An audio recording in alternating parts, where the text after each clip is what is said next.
అందరికీ నమస్కారం. Welcome to my channel. గుప్త నవరాత్రుల్లో మొదటి రోజు ఈ వారాహి అమ్మవారి పూజ చేసుకుంటున్నాము. ఈరోజు మొదటి రోజు ఉదయం పూటనే ఈ విధంగా గడపను అలంకరించుకొని ఇంటి ముందు ముగ్గులు వేసుకోవడం జరిగింది. అదేవిధంగా గుమ్మాన్ని మామిడి తోరణాలతో పూలతో అలంకరించుకున్నాము. ఈ 9 రోజులు శుచి శుభ్రత పాటిస్తూ పూజ చేస్తాము. 10వ రోజు ఉద్వాసన పలుకుతాము. ఈ 10 రోజులు ఇంట్లో పాజిటివ్ వైబ్రేషన్ చాలా కనిపిస్తాయండి. మేమైతే ఈ విధంగా చేసుకున్నాము. అదేవిధంగా గుమ్మం లోపల ఇల్లు స్టార్టింగ్లో ఈ విధంగా పూలతో అలంకరించుకొని ఒక దీపాన్ని వెలిగించడం జరిగింది. ఈ విధంగా చేసుకున్న తర్వాత సాయంకాలం వారాహి అమ్మవారి పూజ స్టార్ట్ చేయడం జరిగింది. ఈ పూజకు ముందు ఇంట్లో ఉన్న దేవతామూర్తులకు పూజ చేసుకున్నాము. ఆ తర్వాత అమ్మవారిని మేము పూజ చేసుకున్నాము. చూసారు కదా, ఈ విధంగా చాలా సింపుల్గా తక్కువ ఐటెంతో చేసుకోవచ్చు అండి. ఎవరైనా చేసుకోవచ్చు. చిన్న పెద్ద తేడా లేకుండా ఆడ మగ పెళ్ళికాను అట్లా ఎవరైనా చేసుకోవచ్చు. చాలా తక్కువ ఐటెంతో అండి. అమ్మవారికి కూడా నైవేద్యాలు ఎక్కువ అవసరం లేదు. బెల్లం పానకము, వీలైతే పులిహోర, పాయసము అంటే పరమాన్నం ఏదైనా పెట్టుకోవచ్చు. చూసారు కదా, మేము ఈ విధంగా చాలా సింపుల్గా చేసుకున్నాము. మేము ఇక్కడ కలశం పెట్టుకున్నామండి. ఈ పూజకు ముందు గణపతి పూజ చేసుకున్నాము.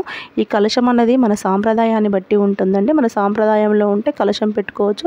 అంటే లేని వాళ్ళు కూడా కలశం లేకుండా కూడా పూజ చేసుకోవచ్చు. చూసారు కదా, మేము ఈ విధంగా చేసుకున్నాం అన్నమాట. లక్ష్మీ అమ్మవారిని, శివుణ్ణి ఇలా ఆరాధించిన తర్వాత మేము ఈ వారాహి అమ్మవారిని పూజించాము. ఈ వారాహి అమ్మ అన్నారు ఎవరంటే మన లలితామూర్తి యొక్క రూపమే అండి వారాహి అమ్మ.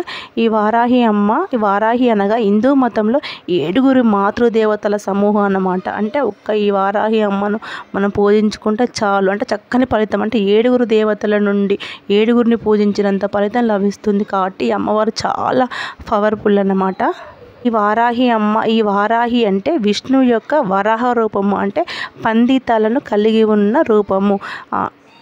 వరాహ రూపమే వారాహి అన్నమాట. ఒక్క మాటలో చెప్పాలంటే అంటే పంది అవతారం. కానీ వరాహం యొక్క శక్తి అమ్మవారికి ఉంటుంది. ఈ వారాహి అమ్మను రాత్రి దేవత అని కూడా అంటారు. ఎందుకంటే సంధ్యాకాలం అంటే సాయంకాలం వేళ పూజిస్తాం కాబట్టి అందుకే ఈ అమ్మవారిని వారాహి దేవతను రాత్రి దేవత అని పిలుస్తారు. కొన్ని ప్లేస్లో ధూమమతి అని కూడా పిలుస్తారు. అంటే ధూమవతి అంటే చీకటి దేవత అన్నమాట. అందుకే ధూమవతి అని కూడా పిలుస్తారు. ఈ పూజ మనము సాయంకాలం సూర్యోదయం కంటే ముందు చేసుకోవాలన్నమాట. అమ్మవారిని కొన్ని ప్లేసుల్లో అంటే ముఖ్యంగా నేపాల్లో చాలామంది పూజిస్తారు. ఈ అమ్మవారిని బరాహి అంటారు. మనమేమో వారాహి అంటాం కదా, వాళ్ళు బదులు బారాహి అని పిలుస్తారు. అదేవిధంగా రాజస్థాన్లో మళ్ళీ గుజరాత్లో దండినిగా పూజింపబడుతుంది. అంటే చాలా పవర్ఫుల్ మాట. దండిని అంటాం కదా, అంటే దండిది అంటాం కదా, అలా అన్నమాట. దండినిగా వాళ్ళు పూజిస్తారు. ఈ వారాహి అమ్మను కులమతాలతో అతీతంగా, అంటే శైవులు కానీ వైష్ణవులు అంటే ఇక్కడ కులం ప్రస్తావన ఉండదు. అందరు ఎవరైనా పూజించవచ్చు. అంటే దీనికి ఇక్కడ తేడాలు అనేవి ఉండవు. వారాహి మాత ఒక రక్షకురాలిగా, అంటే మన అందరినీ రక్షించే దేవతగా ఆశీర్వాదాలను అందిస్తుంది అన్నమాట. అంటే చక్కగా పూజిస్తే మనకు చక్కని ఫలితం లభిస్తుంది. మనస్ఫూర్తిగా పూజించాలి. మనకు వచ్చిన కష్టాలను నష్టాలను తొలగించి దుష్ట శక్తులను నాశనం చేసే శక్తి రూపిణిగా మనకు దర్శనమిస్తుంది అమ్మవారు.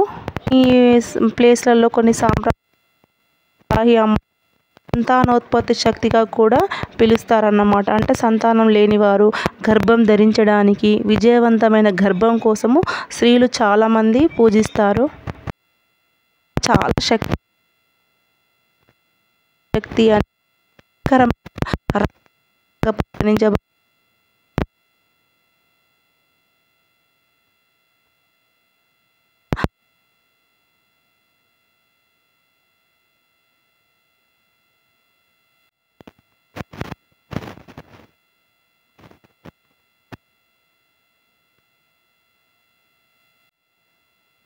ఉన్నతమైన దైవశక్తి గల దేవత కాబట్టి సామ్రాజ్య లక్ష్మి అని కూడా పిలుస్తారు. ఈ వారాహి అమ్మ విష్ణువు యొక్క పంది ఆకారపు అభివ్యక్తి అయిన వరాహం యొక్క స్త్రీ స్వరూపం కాబట్టి స్వప్న వారాహి. ఆమె అత్యంత ముఖ్యమైన భక్తురాళ్ళకు చాలా దర్శనమిస్తుంది స్వప్నంలో అని మన భక్తుల నమ్మకము. మనము ఏదైనా ఆపదలో కష్టాల్లో ఉన్నప్పుడు ఒక్కసారి వారాహి మాత అని తలుచుకుంటే చాలు అక్కడ మనకు దుష్ట శక్తుల నుండి మనకు విముక్తి కూడా కలిగిస్తుంది. ముఖ్యంగా మహిళలకు, ఆడపిల్లలకి ఎక్కడన్నా రక్షణ లేని ప్రదేశంలో కూడా వారాహి తల్లి అని తలుచుకుంటే కూడా ఈ అమ్మవారు వచ్చిన సందర్భాలు చాలా ఉన్నాయి. అందుకే చిన్నలు పెద్దలు ఎవరైనా సరే వారాహి అమ్మను ఆపద వచ్చినప్పుడు తలుచుకుంటే ఆ ఆపద నుండి మనం విముక్తి కావచ్చు అని భక్తుల నమ్మకం. ఇది జరిగిన సందర్భాలు కూడా చాలా ఉన్నాయి. ఈ పూజ చేసుకున్నప్పుడు ముఖ్యంగా ఏంటంటే వారాహి గాయత్రి మంత్రం ఉంటుంది. చాలా భక్తి శ్రద్ధలతో చదువుకోవాలి. చూద్దాము. ఓం మహిషధ్వజాయ విద్మహే దండహస్తాయ ధీమహి. ఓం మహిషధ్వజాయ విద్మహే దండహస్తాయ ధీమహి అంటూ గాయత్రి మంత్రం అంటే వారాహి గాయత్రి మంత్రం చదువుకుంటే మనకు చక్కని ఫలితం కూడా వస్తుంది.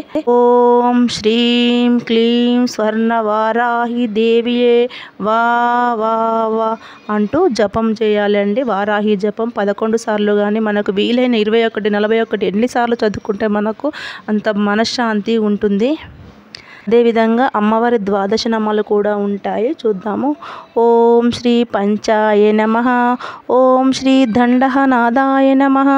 ఓం శ్రీ సంకేతాయ నమః. ఓం శ్రీ సమయేశ్వరాయ నమః.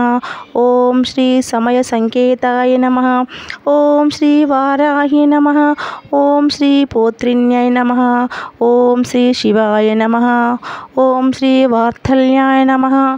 ఓం శ్రీ మహాసేనాయ నమః. ఓం శ్రీ ఆజ్ఞాచక్రేశ్వరాయ నమః. ఓం శ్రీ అరిఘ్నై నమః. ఇలా మనము అమ్మవారి ద్వాదశ నామాలు చదువుకోవాలండి. ఇది వీలైనన్నిసార్లు చదువుకుంటే కూడా మనకు మంచి పాజిటివ్ వైబ్స్ వస్తాయండి. ఇలా మనము